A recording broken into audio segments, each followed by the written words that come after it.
La Sociedad Española de Radiodifusión presenta... Ser. Aquí va la radio. Podcast. Siempre.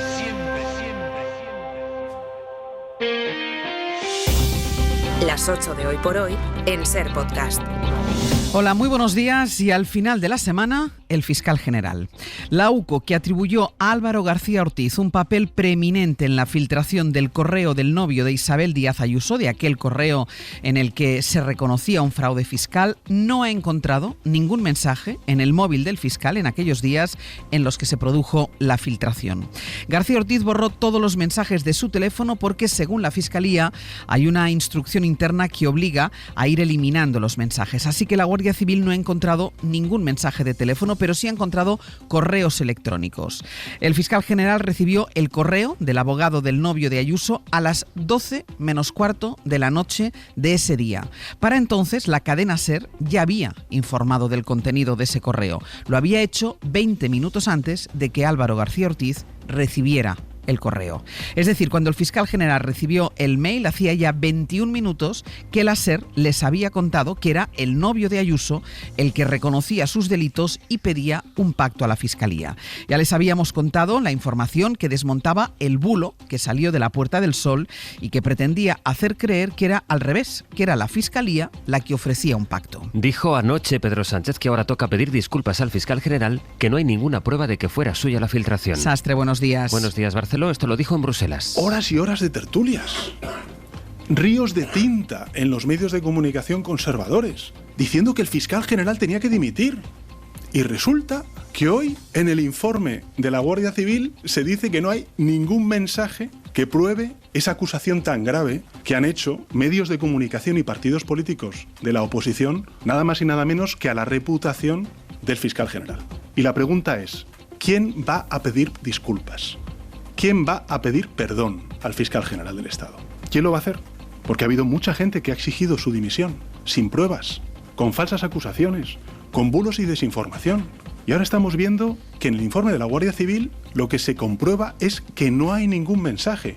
Ahora dicen, no, es que los mensajes se borraron. Pero, por favor, elevemos un poco el debate público. Isabel Díaz Ayuso tuiteó una noticia del Mundo que tenía este titular. Los mensajes del móvil de Lobato revelan la coordinación de Ferraz y Moncloa para explotar la filtración de datos del novio de Ayuso. Y la presidenta de Madrid escribía: cada vez salen más evidencias de la operación organizada con todo el aparato del Estado que controla Sánchez contra una adversaria política. Eso es inadmisible. Sánchez dice, es un cobarde. Hoy por Hoy Noticias. Ser Podcast.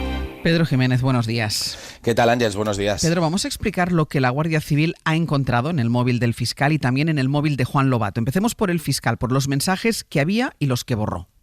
El fiscal general del Estado no tenía efectivamente mensajes en los días en que se está investigando este asunto, entre el 8 y el 14 de marzo. En su móvil no había nada porque Álvaro García Ortiz borra contenido y cambia de terminal de forma habitual, siguiendo los protocolos del delegado de protección de datos del Ministerio Fiscal, según fuentes de la Fiscalía. Sí que han encontrado 2 correos electrónicos en su ordenador que son interesantes para la investigación, correos de la otra investigada. La fiscal jefe de Madrid le envió el cruce de mensajes del novio de Ayuso con el fiscal que le investiga por fraude fiscal, en los que Alberto González Amador reconocía los delitos y pedía un pacto. Esa fue la noticia que adelantó la serie con la que se desmentía el bulo que fabricó el equipo de Miguel Ángel Rodríguez. Y aquí, Ángeles, hay otro elemento positivo para García Ortiz. Esa confesión le llegó a las 11:45 de la noche del 13 de marzo y esta emisora había publicado esa información 20 minutos antes. Recordemos que lo que aquí se investiga no es el fraude del novio de Ayuso, eso va por otra vía, aunque prácticamente de esto no se habla. Aquí lo que se investiga es la filtración de su correo y eso llevó a un inédito registro, Pedro, del despacho del fiscal general al que se requisó todo el material después de un registro de 10 horas. Casi 11 horas de registro, Ángeles, una diligencia inédita para un delito de revelación de secretos como el que se investiga y que acarrea pena de prisión máxima de 4 años. Y no se registró cualquier espacio. Fuentes jurídicas señalan que no se registra el despacho de Álvaro García Ortiz, se registra el despacho de toda una institución, de la persona para la que ninguna causa está secreta en España. Y junto al suyo se registró el despacho de la fiscal jefe de Madrid, que acumula causas judiciales, algunas secretas. Todo eso está ahora en manos de la UCO y del Supremo. Supremo. Y decíamos, Pedro, que la Guardia Civil también ha registrado el móvil de Juan Lobato, que dimitió como líder del PSOE de Madrid después de haber llevado a la notaría su conversación con Pilar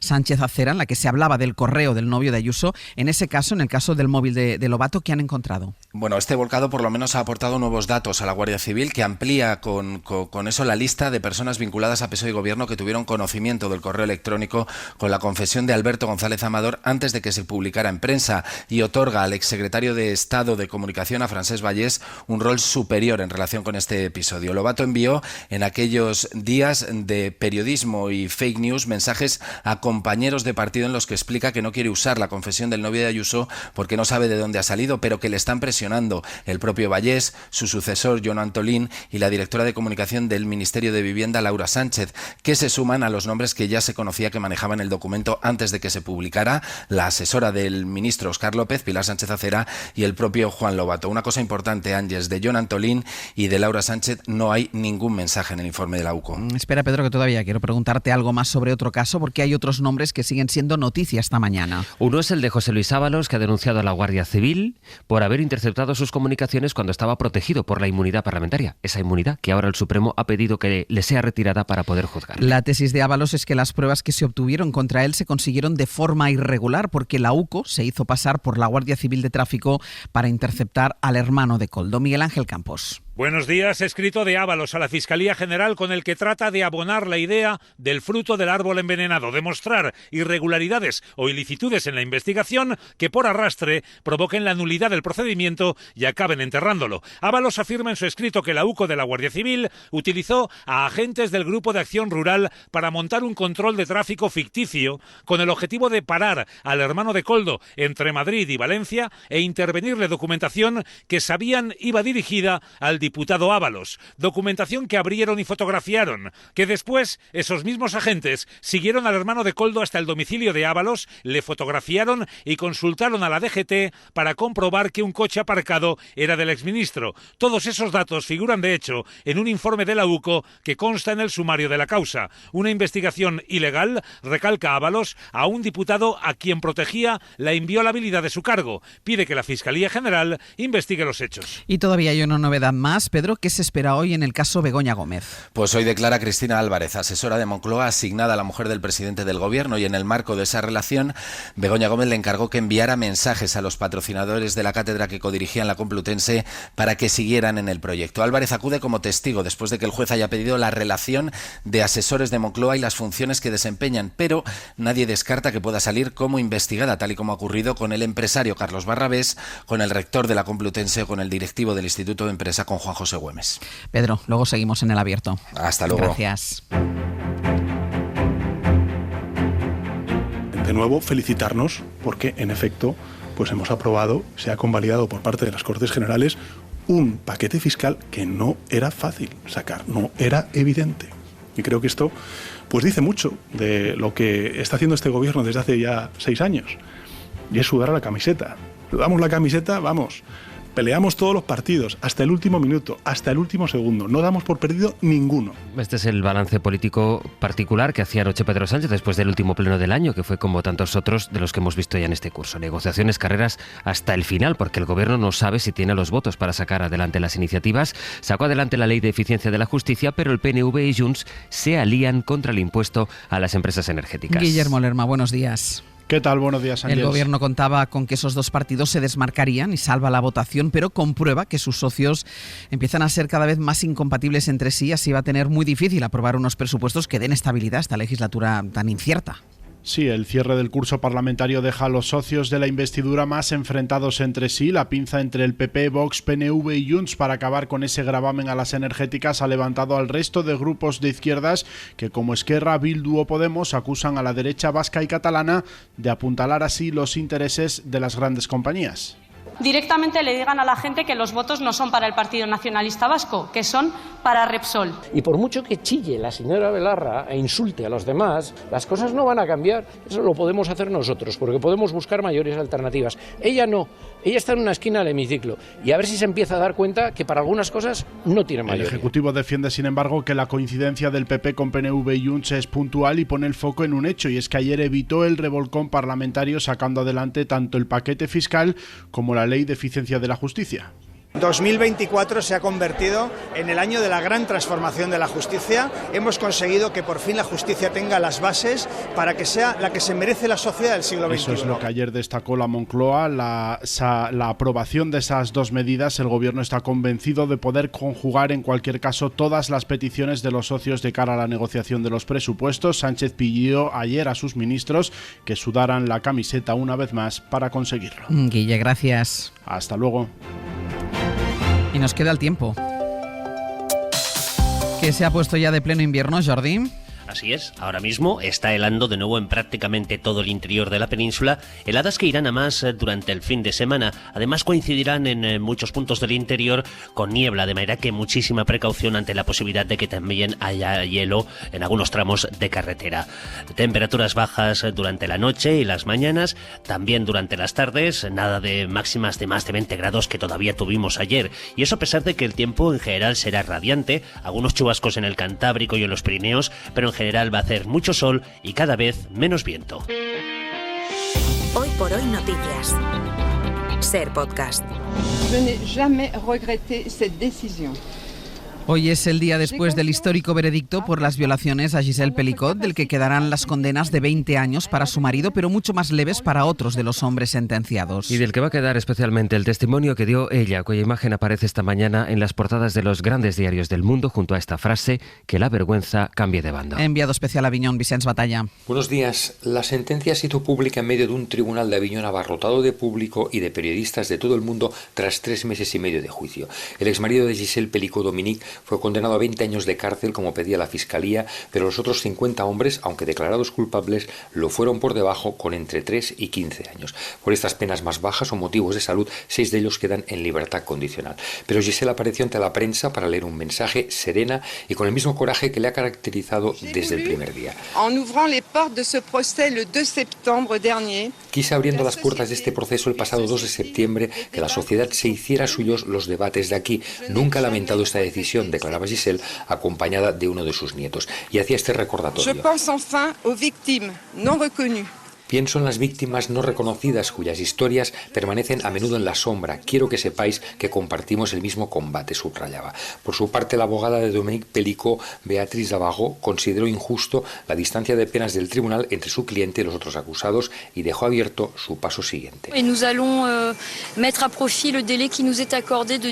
Vamos a poner en práctica el margen que tenemos de 10 días para saber si apelamos esta decisión, explicaba la abogada.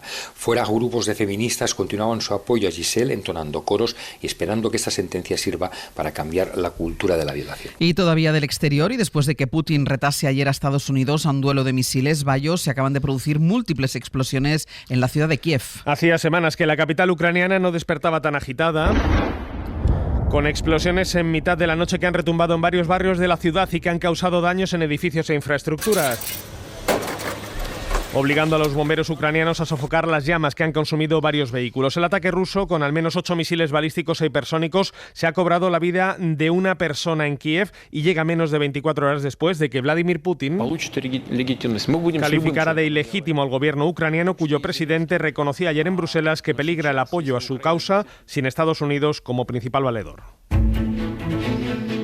Vamos a Canarias, donde han llegado 600 personas migrantes en un solo día. Lo han hecho en 9 embarcaciones muy precarias. Una de ellas naufragó, como les contamos ayer a primera hora, y murieron 8 personas. Agustín Padrón, buenos días. Hola, buenos días. De todas esas, casi 400 personas llegaban hasta la isla de Lanzarote en 7 embarcaciones, incluyendo la neumática que naufragó a casi 140 kilómetros de la isla y que estaba en agua bajo responsabilidad marroquí. También llegó un cayuco con 94 personas al puerto de La Restinga, en El Hierro, y otro con 106 personas a Gran Canaria, al puerto de Arguineguín. Se tuvieron que realizar varios desplazamientos hasta centros hospitalarios. Worldcoin, la empresa que pagaba 30 euros en criptomoneda, quien le dejara escanear su iris y almacenar esa información, va a tener que eliminar todos esos datos. Primero la Agencia Española de Protección de Datos le obligó a parar, y ayer la alemana le exigió que borre esa información que ha acumulado por toda Europa, porque se trata de datos biométricos clave, que son datos únicos por cada persona, muy probados e identificables. Dice esta agencia que está aplicando los estándares de derechos fundamentales. Y ahora la opinión de la directora del País, la opinión de Pepa Bueno. Pepa, buenos días. Buenos días, Ángels. Buenos días a todos. La próxima semana muchos de nosotros nos entregaremos a la tarea de juntarnos con los nuestros, la familia, los amigos de siempre, en un paréntesis íntimo frente al desorden del mundo. Este año va a ser imposible no acordarse de las víctimas de la Dana, que no podrán tener ni reencuentro ni paréntesis. Imposible también no sentir vergüenza ante el barro político con el que el presidente valenciano intenta tapar el barro real. Cerramos 2024 en deuda con los valencianos. Y la rapidez con la que efectivamente lleguen las ayudas económicas, la constancia en la atención que prestemos a su duelo y la voluntad con la que se investigue las causas de la tragedia retratará para siempre a todos los poderes en España. No hay estruendo político que tape esa realidad, porque cuando han estado en juego la vida y la muerte, todo lo demás se convierte en secundario. Felices fiestas a todos, un abrazo, valencianos. Y en 10 minutos el abierto. Compartimos el análisis con Berna González Harbour, Nacho Corredor y Joan Subirats. Para no perderte ningún episodio, síguenos en la aplicación o la web de la SER, Podium Podcast o tu plataforma de audio favorita.